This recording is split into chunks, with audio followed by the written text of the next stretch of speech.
Good morning, friends. Let me welcome you all to this very important and life transforming year of Standard 12. So, dear friends, we are going to discuss about poetry section. We already learned poetry sections.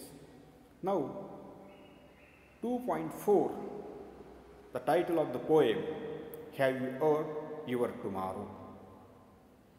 Now, before discussing the poem, it is very important to know the previous knowledge of you. That is the previous knowledge of yours. That is called icebreakers. First, discuss about, that is we are going to discuss about have you earned your tomorrow. The title. In the title, there is not any difficult word. Have you earned your tomorrow? It is a question of the poet. Have you earned your tomorrow? What you understand here? ज्यावेळेस कवी त्याच्या टायटलमध्येच प्रश्न दिल्यागत विचारतो आहे की have you earn your tomorrow, उद्यासाठी तुम्ही काय कमवलेलं आहे. Very impressive questions, very important questions he asks. It is a philosophical poem. Dear friends, what you learned? मग एखादा सांगेल I have learned lot of money. आम्ही खूप पैसे मिळवले, माझ्याकडे गाडी आहे, बंगला आहे, सर्व काय आहे. But these are the materialistic things. ह्या सगळ्या भौतिक सुखसुविधा आहेत. पण have you earned your tomorrow? तुम्ही गेल्यानंतरही या पृथ्वी तलावरती काय राहील का? असं काय आहे तुमच्याकडे की जे तुम्ही मिळवलेलं आहे? Very that is the philosophical question asked by poet. Have you earn your tomorrow? आता ज्यावेळेस कवी अशा प्रकारे टायटल देतो आहे have you earn your tomorrow, आता आपण ह्यावरती थोडंसं चिंतन करतो, मनन करतो. When you contemplate on it that topic you understand everything. आणि ज्यावेळेस आपण विचार करायला लागतो की अरे खरंच मी काय कमवलं आहे, काय मी, मग ते नॉलेज आहे, पैसा आहे की गाडी आहे. ठीक आहे, पैसा जीवनासाठी ठीक आहे, लागतो, ते बरोबर आहे जीवन जगण्यासाठी, पण किती पैसा? Have you earn your tomorrow, मग उद्यासाठी काय कमवलेलं आहे तुम्ही? हे खूप महत्त्वाचा प्रश्न आहे. मग टायटलचा विचार केला तर तो विद्यार्थ्यांना उद्देशून क्वेश्चन विचारतो आहे कवी की have you earn your tomorrow. विद्यार्थी मित्रांनो, तुम्ही काय कमवले उद्यासाठी? आणि मग आपल्याला त्यामध्ये तो अनेक प्रश्न विचारतो, प्रोबिंग्स, आणि मग आपल्याला समजतं की it is a philosophical poem. So dear friends, there is not any difficult word in a title. Title is very simple, easy, you easily understand. But at the deeper level, it is very difficult to understand. आणि मग ह्यातून आपल्याला समजतं, वि स खांडेकरांचा एक धडा होता 2 मेणबत्त्या. त्यामध्ये त्यांनी सांगितलेले पहा की स्वतःसाठी जगलास तर मेलास, दुसऱ्यासाठी जगलास तर जगला. म्हणजे आपण काय करतो, स्वतःसाठीच जगत असतो आयुष्यामध्ये, हे माझं ते माझं, आणि मग जे महत्त्वाचं काम आहे दुसऱ्यासाठी जगणं ते सोडून देतो. आपलं आयुष्य कसं असावं, मेणबत्तीप्रमाणे असावं की जी प्रकाश देते आणि स्वतः जळते. मी have you earn your tomorrow, तुम्ही दुसऱ्यासाठी काय केलं आहे का असं काम, हे टायटलमधून आपल्याला पाहायचं आहे. मग पैसा आहे, गाडी आहे, बंगला आहे, ह्या सगळ्या सुखवादी वस्तू आहेत. त्या कालांतराने काय होणार आहेत, त्याचा ऱ्हास होणार आहे. पण तुमचं जे नॉलेज आहे, तुम्ही जे कमवलेलं ज्ञान आहे, तुम्ही जी प्रसिद्धी कमवलेली आहे, ते कसं आहे, इटर्नल, चिरंतन टिकणार आहे, त्याला कधीही मरण नाही. आणि मग ह्या ठिकाणी कवीने अशा प्रकारे प्रश्न विचारलेला आहे. आता त्यानंतर आपण थोडं कवीबद्दल पाहूया की एडगर गेस्ट, पेज नंबर 112. नंतर मग आपण आईस ब्रेकरकडे जाऊया. You will get some idea about the poet. की टायटलमध्ये आपल्याला समजलं कवीने प्रश्न विचारलेले आहेत विद्यार्थ्यांना की तुम्ही काय कमवलेलं आहे उद्यासाठी, आणि मग तो प्रश्न तुम्ही त्याच्यावरती चिंतन करायचं आहे की बाबा मी काय कमवलेलं आहे, आणि त्याचं उत्तर तुम्ही शोधायचं आहे. Edgar guest was born in England. He was brought to United States when he was 10 years old. त्यांचा जन्म इंग्लंडमध्ये झाला, परंतु 10 वर्षाचे असतानाच ते कुठे गेले, अमेरिकेत गेले, United states. He began his writing career in 1895 at the age of 14. वयाच्या 14व्या वर्षीच त्यांनी आपल्या लिखाणाला सुरुवात केली. Edgar guest is known as people's poet for his simple style and optimistic tone of writing. Very impressive. Edgar Guest is known as people's poet. लोककवी ज्याला आपण म्हणतो, की लोकांच्या भावनांना स्पर्श करून जाणाऱ्या त्यांच्या कविता होत्या, आणि सिम्पल स्टाईल, नॉट कॉम्प्लिकेटेड. जे सांगायचं आहे ते सरळ भाषेत, मॅन स्पीकिंग टू मॅन, जसं वर्ड्सवर्थ म्हणतो, man speaking to man. Overflow of emotion, powerful feelings, it takes its origin from emotion recollected in tranquillity. जे वाटतं ना ते आपण सांगतो. Very simple style. And there is another word that is the optimistic tone, hopeful, आशावादी. त्यांचं लिखाण हे नेहमी आशादायक आहे, इन्स्पिरेशनल, इन्स्पायर करतं तुम्हाला. विद्यार्थ्यांना काय करतं, मोटिवेट करतं, की ज्यातून आपण ज्यावेळेस आपण हे शिकतो ना त्यावेळेस आपण काय होतो, मोटिवेट होतो. हे खूप महत्त्वाचं आहे. Edgar Guest is known as a people's poet for his simple style and optimistic tone of writing. Edgar Guest is an American writer of newspaper and magazines. He is known as American poet. He is known as American poet. का बरं? अमेरिकेत राहायला आल्यामुळे त्यांना काय म्हणायला लागल्यानंतर American poet, writer. आणि also write newspapers and magazines.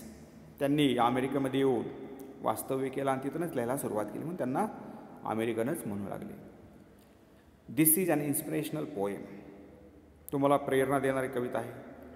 In this poem the speaker is asking the readers whether they have done anything to improve the life of another human beings. तुम्ही जीवन जगत असताना दुसऱ्यांचं आयुष्य सुधारण्यासाठी काही मदत केली आहे का? म्हणजे तुमचं तर आयुष्य सुधारलंच, त्याचबरोबर आजूबाजूच्या लोकांचं आयुष्य सुधारण्यासाठी काही प्रयत्न केलेला आहे का, असं कवी विचारतोय त्याच्या कवितेमधून. की you help others, you help others, तुम्ही दुसऱ्याला मदत केली का? It is up to you whether you will have a better future or not. Therefore one should consider one's actions and deeds carefully and plan accordingly for better futures. चांगलं आयुष्य जगण्यासाठी, एक चांगलं बेटर फ्युचर्स, तुमचं जे future आहे, भविष्यकाळ आहे, तो चांगला समृद्ध करण्यासाठी आत्तापासूनच तयारी करणं गरजेचं आहे. आणि मग कवी त्या ठिकाणी सांगतो आहे की कवितेचा उद्देशच तो आहे की to motivate the students, to motivate the students. विद्यार्थ्यांना काय करायचं, इन्स्पायर करायचं. जास्त भौतिक सुखांच्या पाठीमागे लागायचं नाही. Knowledge is power.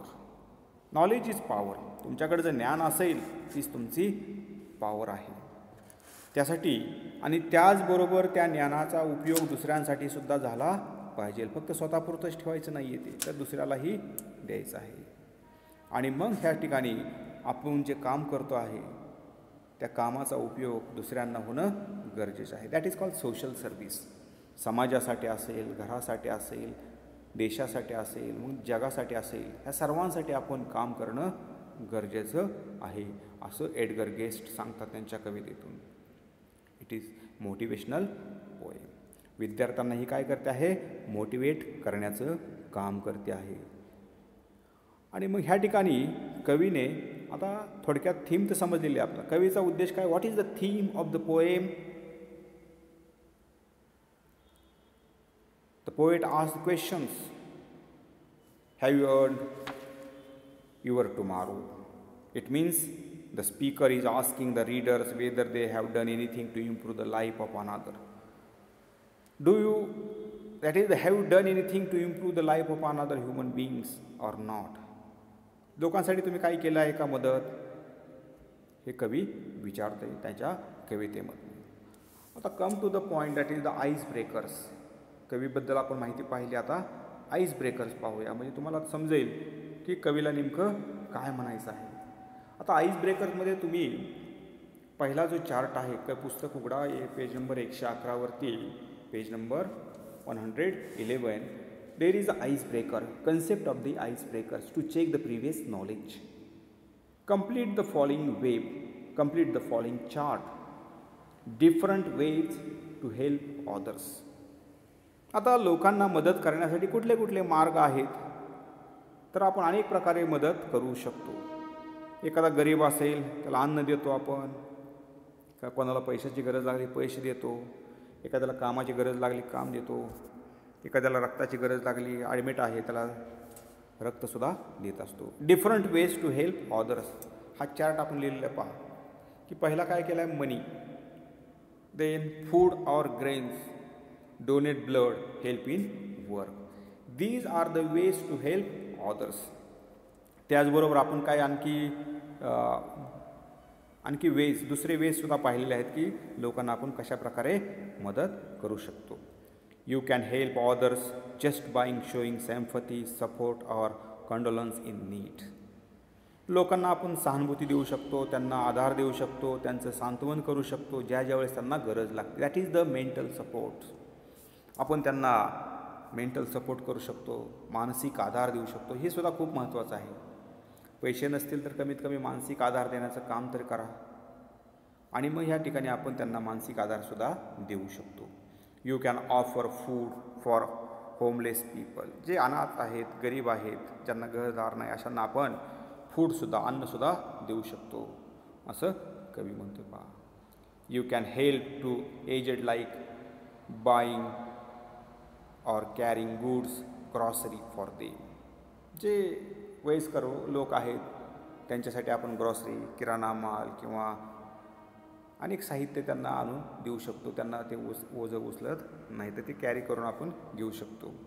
You can help six people by offering fruits and medicines. जे आजारी लोक आहेत त्यांना आपण फ्रूट्स, मेडिसिन्सची मदत करू शकतो. की आता सगळीकडे चाललेली पहा मदत, कोरोनाचा मोठा ही कोरोनाचा जो काळ आहे त्या काळामध्ये मेडिसिन्स पुरवले जात आहेत, गव्हर्नमेंट मदत करत आहे गोरगरिबांसाठी.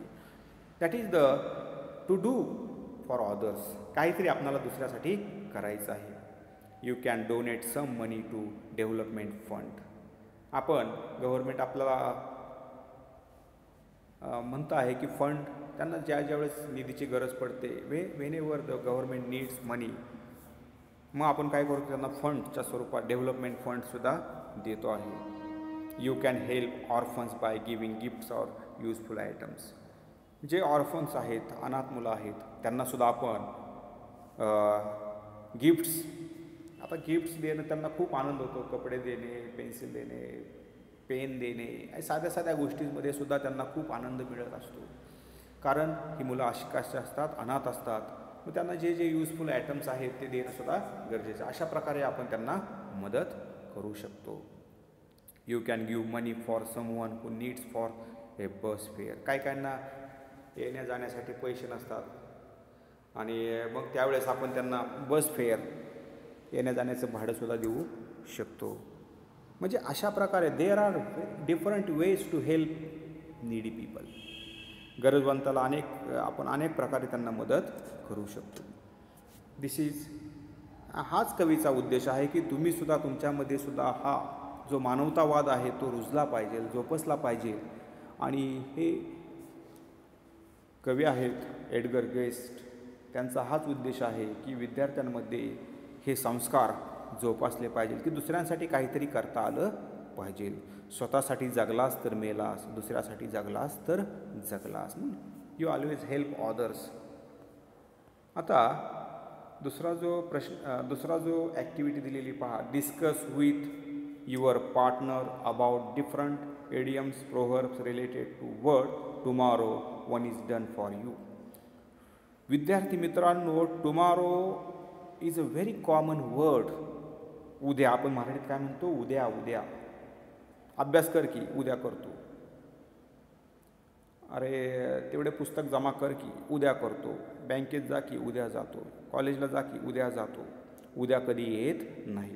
And there are some proverbs related to words. आता ह्या पुस्तकामध्ये आपल्याला एक दिलेलं आहे पहा, never put off until tomorrow what you can do today. उद्या कधीच येत नसतो, त्यामुळे आजच जी गोष्ट करायची ती आजच करा. आता ह्या ठिकाणी काय आपल्याला दिले आहेत ते पहा, की टुमॉरोच्या प्रोव्हर्ब्स आहेत, इडियम्स आहेत, त्याला उद्देशून काही तुम्ही लिहायचे आहेत. आपण ह्या ठिकाणी काय लिहिलेले आहेत पहा. Who has ever seen tomorrow. उद्या कोणीच पाहिलेला नाही, त्यामुळे उद्याची चिंता करत बसायचं नाही. उद्या असं होईल, उद्या तसं होईल, काही होत नसतं. एन्जॉय टुडेज म्हणजे आज तुम्ही जो वेळ आहे तो चांगल्या प्रकारे सत्कारमी लावा. म्हणजे who has ever seen tomorrow, nobody sees tomorrow. Very famous statement of Shakespeare's drama. Tomorrow and tomorrow and tomorrow, tomorrow never comes. आणि मग ह्या ठिकाणी आपल्याला पाहायला म्हणते की who has ever seen tomorrow, tomorrow never comes. उद्या कधीच येत नसतो, tomorrow never comes. Tomorrow is as good as today. आजचा दिवस आनंदात जगा, उद्याची चिंता करू नका, जास्त भविष्याचा विचार करत बसू नका. म्हणजेच जे करायचे ते आजच करा. अभ्यासाला बसायचं ना, लगेच अभ्यासाला बसायचं, उद्यावरती ढकलायचं नाही. कारण डिले खूप डिले होत जातो आणि मग आयुष्य कधी संपतं कळत नाही. म्हणून डिले जास्त करायचा नाही. की वेळ आणि आपण म्हणतो की tide and time never stops. आयुष्यातली वेळ आणि समुद्राची लाट कोणासाठी थांबत नाही. आणि तशाच प्रकारे उद्या कधी येत नाही. जे करायचे ते आजच करायचं आहे. Light tomorrow with today. Light tomorrow with today. जे करायचे ते आत्ताच करा. Tomorrow the dreams and flowers will फेड. उद्या सगळं काय होणार आहे, फेड होणार आहे. आज सकाळी उमललेलं ताजं फूल उद्यापर्यंत काय होणार आहे, सुकून जाणार आहे, कोमजून जाणार आहे. आणि आपल्या स्वप्नांचंही तसंच आहे. स्वप्न पहा आणि ती सत्यात उतरवण्यासाठी प्रयत्न करा. नुसता स्वप्न पाहत बसू नका. कालांतराने काय होतात ते फेड होतात आणि मग आपण कधीतरी वयस्कर होतो आणि मग आपल्याला आठवतं की अरे माझं हे स्वप्न होतं, पण आता वेळ निघून गेलेली असते. म्हणून आत्ता जे स्वप्न पाहतायत ते सत्यात उतरवण्यासाठी काय करा, प्रयत्न करा. Whatever you see in your dream, to fulfil your dreams, to fulfil your dreams with hard work, with hard work. आणि हार्ड वर्कला पर्याय नाही. तुम्हाला जे साध्य करायचं आहे ते हार्ड वर्कशिवाय मिळणार नाही. Never leave that till tomorrow which you can do today. Never leave, कधी सोडून जाऊ नका, that will tomorrow which you can do today. मग आजचा दिवस वाया घालू नका, मी उद्या करेल म्हणून. आजच करा. Never leave. Tomorrow is often a biggest day of the week. आणि उद्याचा दिवसही biggest day of the week. काय सांगता येते की उद्याचा दिवस कसा असेल, बिजेस्ट डे ऑफ वीक. या प्रोव्हर्ब्स आहेत की tomorrow and tomorrow, tomorrow never comes.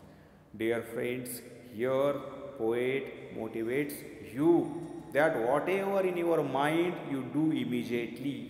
Your action is very important nowadays. जे करायचं आहे लगेच करा. आणि काय करायचं आहे आपल्याला, फक्त अभ्यास करायचा आहे. दुसरं काय करायचं आहे काय ह्या वयामध्ये, ह्या वयामध्ये काय करायचं आहे तुम्हाला, अभ्यास करायचा आहे. आणि अभ्यासाबरोबर इतरांनाही मदत करायची आहे. आता मदत कशा अर्थाने आपण पाहिलं, डिफरंट वेज टू हेल्प. की आपण एखाद्याला मेंटल सपोर्ट, एक मानसिक आधार देण्याचं काम करू शकतो. की हे खूप महत्त्वाचं आहे आयुष्यामध्ये. आपल्याला जशा भावना आहेत तशा दुसऱ्यालाही भावना आहेत, ह्याची जाणीव ज्यावेळेस तुम्हाला होते ना, त्यावेळेस तुम्ही आयुष्यामध्ये यशस्वी होता. म्हणून जास्त निर्दयी व्हायचं नाही. आत्तापर्यंत पहा, जेवढे डिक्टेटरशिप होऊन गेले त्या आयुष्यात कधीच यशस्वी झाले नाहीत. नेपोलियन असू द्या, हिटलर असू द्या, शेवटी त्यांचा काय झालेला आहे, नाशच झालेला आहे. म्हणून कसं असलं पाहिजे, तर तुमच्यामध्ये दुसऱ्यांबद्दल प्रेम, सहानुभूती, दया, ह्या सर्व गोष्टी असणं गरजेचं आहे. हेच ह्या कवितेतून आपल्याला शिकायचं आहे. की हॅव यू अर्न टुमॉरो. उद्यासाठी तुम्ही काय कमवलेलं आहे हे जग सोडून जाताना सुद्धा लोकांना आपला हेवा वाटावा, अरे आणि खूप आयुष्य छान जगला, दुसऱ्यासाठी जगलास. नाहीतर काय होतं, मेल्यानंतरही आपल्याला कोणी विचारत नाही. म्हणून म्हणजे आपण पाहतो की हॅव यू अर्न टुमारो. जे ग्रेट पर्सन आहेत आत्तापर्यंत आपण, ते जरी they are physically dead but their soul is eternal. आता ते फिजिकली देअर बॉडी इज, त्यांचं शरीर body is dead but soul is eternal. त्यांचा जो आत्मा आहे तो कसा आहे, अमर आहे. कशामुळे, देअर वर्क, त्यांच्या कामामुळं. आणि हे काम कधीच मरत नाही, इटर्नल. महात्मा गांधी असतील, शिवाजी महाराज असतील, अनेक असे ग्रेट लीडर्स होऊन गेले. खूप आपल्याकडे महाराष्ट्रात तर खूप मोठी परंपरा आहे, भारतात खूप मोठी परंपरा आहे अशा लोकांची. मग ज्ञानेश्वरांपासून जर आपण पाहिलं तर आत्तापर्यंत मॉडर्न काळामध्ये पर्यंत आपल्याला आत्ताचं उदाहरण घ्या, APJ Abdul कलामांचं work.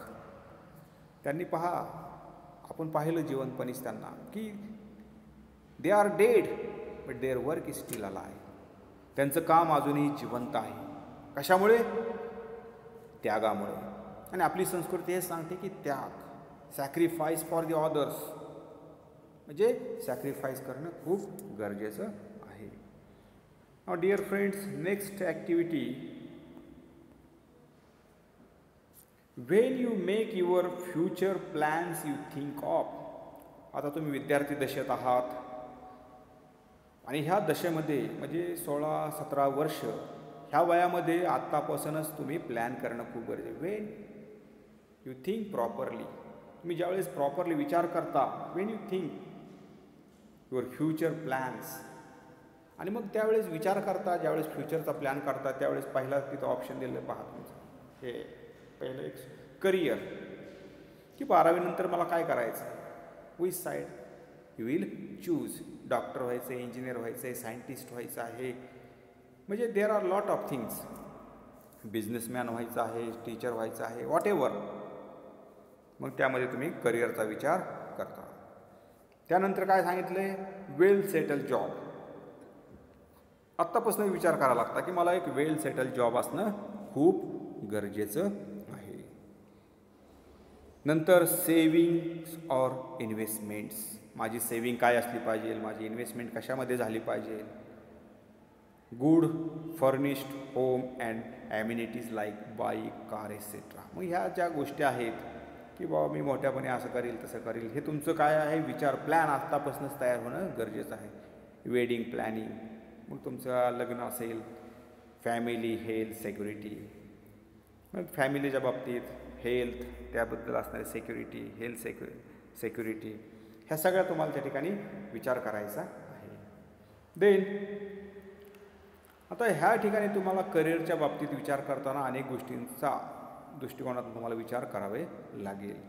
And you can think and you should write in your notebook. Dear friends, this activity you should in your notebook. आता घरी बसल्या बसल्या तुम्ही ह्या सर्व ॲक्टिव्हिटीज काय करायच्या आहेत, सोडवायच्या आहेत. नुसतं ऐकायचं नाही, तर त्या पेन घ्यायचा, वही घ्यायचा आणि लिहायचं. म्हणायचं नाही उद्या लिहितो. Immediately do actions. लगेच तुम्ही काय करायची, ॲक्शन करायची आहे. आणि हेच कवितेतून सांगितलेलं आहे की मला जे करायचं आहे ते मी आत्ताच करणार आहे, उद्यावरती कधी ढकलणार नाही. Because tomorrow never comes. उद्या कधी येत नाही. म्हणून तुम्ही काय करणार, हे सर्व तुम्ही पेज नंबर 111वरती जेवढ्या ॲक्टिव्हिटीज आहेत त्या तुम्ही काय करणार, सोडवणार. मी इथे सोडून दिलेले आहेत, परंतु तुम्ही स्वतः अजून विचार करायचा आहे त्याच्यावरती आणि त्या सोडवायच्या आहेत. म्हणजे आईस ब्रेकरचा जो भाग आहे तो तुम्हाला घरी सोडवायचा आहे. So plan your tomorrow by completing the table given below. आता टुमॉरोचा तुम्हाला प्लॅन तयार करायचा आहे आणि प्लॅन असल्याशिवाय तुम्हाला आयुष्यामध्ये कुठलीही गोष्ट साध्य होत नाही. प्रत्येक गोष्टीचा तुमच्या मनामध्ये प्लॅन असणं खूप गरजेचं आहे. आता ह्या ठिकाणी 1 इज डन फॉर यू एक दिलेला आहे तुम्हाला प्लॅन ह्या ठिकाणी. मग ह्या ठिकाणी चार्ट पहा, एक्झामिनेशन आहे, कॉलेज फंक्शन आहे, function at your home. Suppose तुम्हाला एखाद्या गोष्टीचा एखादी जबाबदारी तुमच्याकडे सोपवली की आता एक्झामिनेशन आलेली आहे, मग तुम्ही प्लॅन कशाप्रकारे करताल? एक ठिकाण दिलं आहे, शेवटच्या भागात दिलं आहे रिव्हिजन. तर त्याच्या अगोदर काय करावं लागणार आहे? Review of exam syllabus. म्हणजे पहिला पॉईंट तुमचा काय येणार आहे? Review of exam syllabus. Syllabus काय आहे? नुसतंच कशाची रिव्हिजन करणार आहे का ती? नाही, तर कशाबद्दल प्रश्न विचारणार आहे तर सिलेबस तुम्ही काय करणार? पाहणार. Review of exam syllabus. आणि ज्यावेळेस तुम्ही सिलेबस पाहताल आणि त्यानंतर तुम्ही काय करणार? Start with reading accordingly. आणि त्या दृष्टीने तुम्ही वाचनाला सुरुवात करणार, अभ्यासाला सुरुवात करणार. आणि त्याचबरोबर सॉल्व ओल्ड पेपर्स. जे जुने पेपर्स आहेत, जे पाठीमागे झालेल्या प्रश्नपत्रिका आहेत आणि त्या तुम्ही काय करणार? सोडवणार. म्हणजे ही झाली तुमची तयारी. प्लॅन हे कशासाठी दिलं आहे कवीने? म्हणजे ॲक्टिव्हिटीज का दिलेले आहेत लेखकाने? तर तुम्हाला पुढचा प्लॅन कशा प्रकारे करायचा आहे. आता समज तुमच्या कॉलेजमध्ये फंक्शन आहे, कॉलेज फंक्शन. मग तुम्ही काय करणार? Preparing the list of duties. प्रत्येकाची जबाबदारी काय आहे त्याची एक लिस्ट काढणार. कारण without plan you cannot handle all this situations. ती सिच्युएशन तुम्हाला पूर्णपणे हँडल करता येणार नाही. त्यामुळे तुमच्याकडे काय पाहिजे? प्लॅन असणं खूप गरजेचं आहे. त्यानंतर इन्व्हिटेशन गेस्ट. मग इन्व्हिटेशन कोणाला द्यायचं आहे? त्या गेस्टचं नाव, सगळी माहिती, सगळी गोळा तुम्हाला करावी लागेल. हे सुद्धा खूप महत्त्वाचं आहे. Take mock trial. मग त्यांचं काय करायचं? मॉक ट्रायल म्हणजे काय? त्याचा सराव करायचा. लगेच गेल्या तुम्हाला ते जमणार नाही, तर त्याची एक ट्रायल घ्यायची आधी. हे सर्व माझ्याकडनं सगळं झालेलं आहे का? प्रिपरेशन, तयारी. त्याला आपण काय म्हणतो? तयारी. म्हणजे अभ्यासाची सुद्धा तुम्हाला तयारी करावी लागते. कारण विदाऊट प्रिपरेशन, एखादा खेळाडू असतो, तो मैदानात उतरतो, त्याच्या अगोदर तो काय करत असतो? Practice. Practice makes man perfect. Without practice you cannot do anything. जर तुम्हाला एखादी गोष्ट साध्य करायची असेल तर तुम्हाला त्या गोष्टीची प्रॅक्टिस असणं खूप गरजेचं आहे. Then accomplish function as per plan. तुम्ही जो प्लॅन केलेला आहे त्यानुसार प्रत्येक ॲक्टिव्हिटी घडते आहे का नाही, पूर्ण होते का नाही, हे तुम्हाला पाहणंसुद्धा गरजेचं आहे. म्हणून accomplish function as per plan. तुमच्या प्लॅननुसार प्रत्येक गोष्ट घडते आहे का? According to your plan whatever happen you can check everything because it is very important. हे झालं कॉलेज फंक्शनच्या बाबतीत. आता फंक्शन ॲट युअर होम. आता घरात एखादा फंक्शन असेल आणि तुम्ही इन्व्हाइट केले पाहुण्यांना, तर काय करणार? पहिल्यांदा क्लिनिंग द हाऊस. घरामध्ये जे अस्ताव्यस्त पडलेल्या गोष्टी आहेत तुम्ही काय करता? Cleaning the house. Because observer comes in your home. आणि ऑब्झर्वर कोण आहेत? The guest. तुम्ही ज्यांना बोलवणार आहात ते काय करतात? ऑब्झर्व करतात की कुठली गोष्ट कुठं पडलेली आहे. मग तुम्ही काय करायचं? Cleaning the house. मग घर काय करायचं? साफ करायचं. दुसरं वॉटरिंग द गार्डन. पुढची जी झाडं आहेत वाळलेले आहेत का, पाला वाळला आहे का वगैरे वगैरे, त्या झाडांना पाणी व्यवस्थित का. वॉटरिंग द गार्डन म्हणजे कसं होईल? फ्रेश वाटेल त्या ठिकाणी. Phase the groceries. सगळा किराणा माल वगैरे व्यवस्थित भरलेला आहे का ते पाहायचं. नाही तर पळापळी होते, मग मीठच संपलं, तेलच संपलं वगैरे वगैरे. Fetch the groceries. Help in kitchen and utensils. मग किचनमध्ये आपण काय करायची? मदत करायची, तिथली साफसफाई करायची. हे सर्व गोष्टी तुम्हाला फंक्शन ॲट युअर होम हे करावे लागतील. हे कशासाठी आहे? Ice breakers. Do you understand this ice breaker? The concept of ice breakers. Ice breaker is to check your previous knowledge. आता पेज नंबर 111 आता झालेलं आहे आपलं. Page number 112. नाव see the page number 112. Dear friends, I hope you understand the concept of icebreaker and the activities of icebreakers. I hope you will solve all activities in your home. Page number 111. Dear friends, tomorrow we'll see the page number 112. Thank you very much for listening this video carefully. Thank you very much once again.